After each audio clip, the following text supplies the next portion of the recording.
Hello everyone, welcome back to our YouTube channel. और आप हो हमारे वॉइस सर यूट्यूब चैनल पर। और आज हम देखने के लिए जा रहे हैं यूक्लिड के अभिगीत। यूक्लिड जो अभिगीत देखे गए हैं, अच्छा उन्होंने तो बहुत सारे अभिगीत दिए हमको, लेकिन हमको कुछ उनमें से कुछ पर ही विचार करना है 9th क्लास में। तो देखेंगे एक एक करके सारे अभिगीत को। इससे पहले यदि आपने हमारे चैनल को सब्सक्राइब नहीं किया तो सब्सक्राइब कर ले, ताकि इसी तरह का वीडियो आप तक पहुंचता रहे।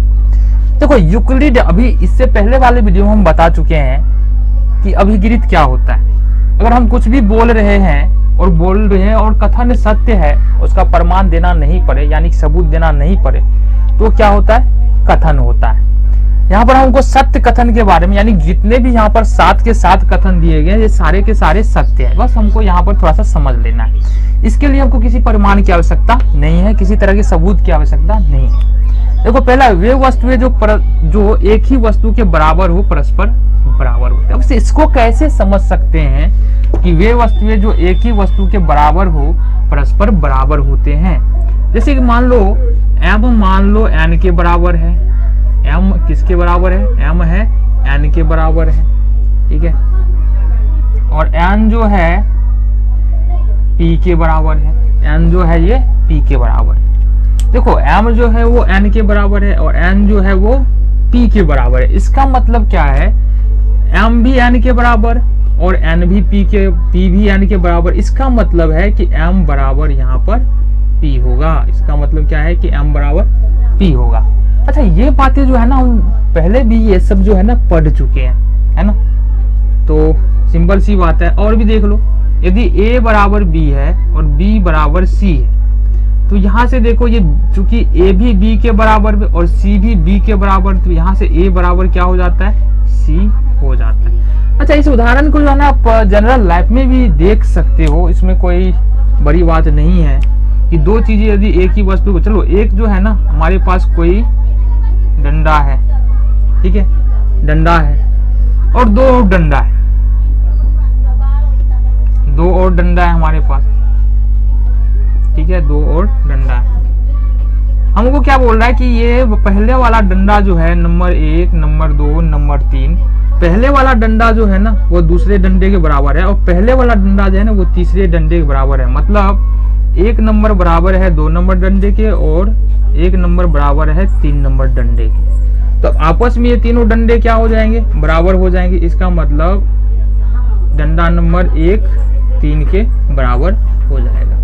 तो ये जनरल लाइफ में भी हमको चीजें देखने को मिल जाती है। दूसरे बारे में बात करेंगे, यदि बराबरों को बराबर में जोड़ा जाए तो पूर्ण भी बराबर होता है।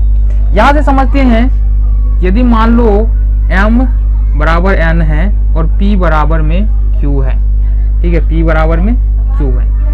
यदि इसको जोड़ा जाए ना, ये इसको जोड़ा जाए ना, m प्लस p और n प्लस q, ये भी क्या होगा? बराबर ही होगा। ये भी क्या होगा? बराबर। यानी कि m, देखो m बराबर है n के, p बराबर है q को, इसको दोनों को जोड़े तो m प्लस p और n प्लस q, तो ये दोनों भी क्या होगा? बराबर ही आने वाला है। और चौथा नंबर में देख लो, वे वस्तुएं जो परस्पर एक दूसरे के संपाती हो, एक दूसरे के बराबर होते हैं। अच्छा, इसको कैसे समझेंगे? संपाती का मतलब क्या होता है?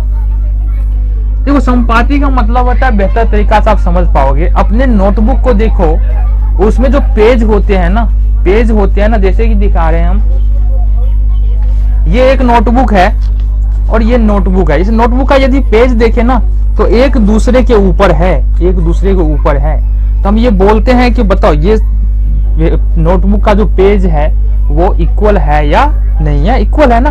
तो ये ढक लेने, यदि इसका एक पेज दूसरे पेज को ढक रहा है, मतलब एक दूसरे के संपाती है, और संपाती है तो क्या है? बराबर है।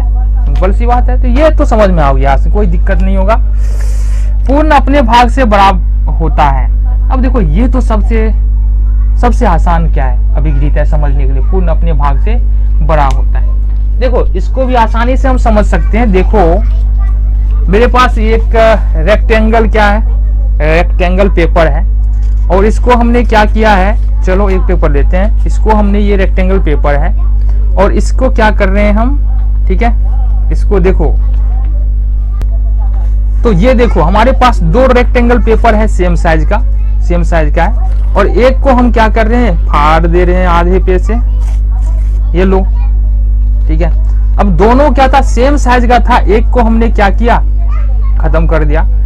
तो ये देखो पूर्ण, ये पूर्ण भाग है और ये उसका आधा भाग है, समझ में आ गया ना। ये छोटा हो गया क्योंकि ये पूर्ण का भाग है, ये छोटा हो गया, ये बड़ा हो गया। तो ये नियम जो है सब जगह लागू होता है। इसी तरह से देखो,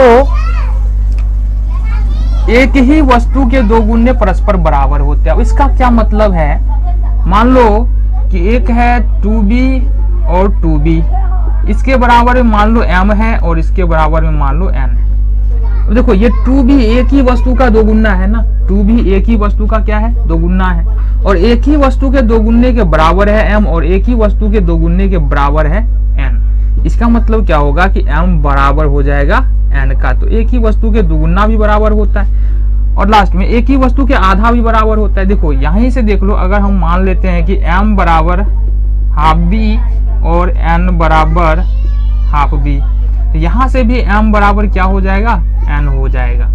अब 3 गुना भी कर सकते हो, यदि m बराबर 1/3b और n बराबर 1/3b, तो यहाँ से देखो m बराबर n यहाँ से भी आ जाएगा। तो एक ही वस्तु का 3 गुना भी क्या होता है, परस्पर बराबर होता है।